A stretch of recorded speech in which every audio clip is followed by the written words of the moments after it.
The maximum drawdown analysis is an important one, and you need to realize different topics or things about that. What is the definition of the maximum drawdown analysis? So it is the largest peak through decline of your portfolio. So either the individual portfolio of the strategy or your overall portfolio.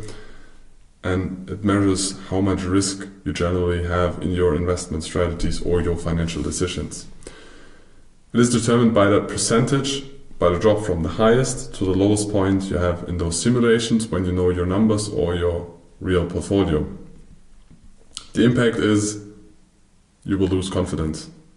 Everybody loses confidence. Even if you create your own strategy, it's going to be even more difficult if you learn another strategy and try to adapt another concept, and then you have a losing streak, because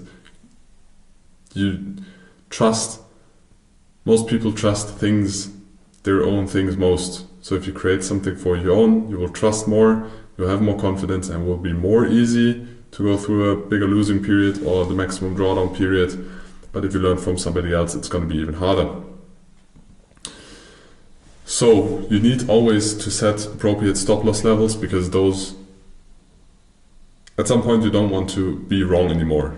So the likelihood of you extending your stop loss to a level where it was not at first is going to raise, and you should not do this, because then your risk gets bigger and your drawdown will get bigger, very likely get bigger than the one you calculated or you accepted with, and then you will fuck up the numbers of the trading strategy and your portfolio. So always set appropriate stop losses and stick to them and don't change them.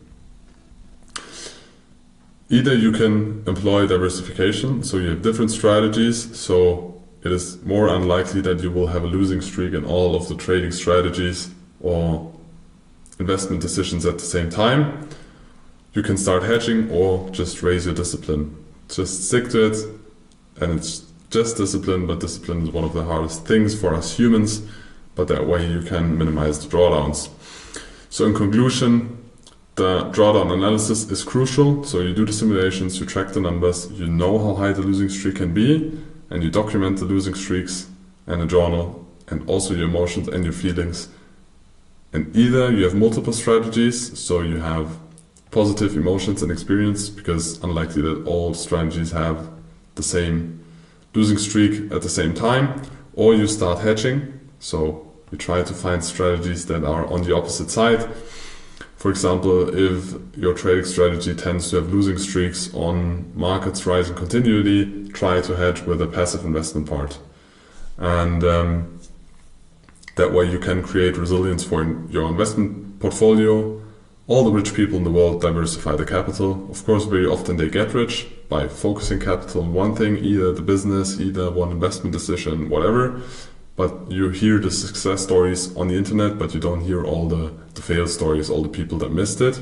But at some point, when people created wealth, they diversify different strategies, different assets, different asset classes, different types of investments, different time horizons of investments. And the further you diversify, the more stable the asset allocation or growth is going to be.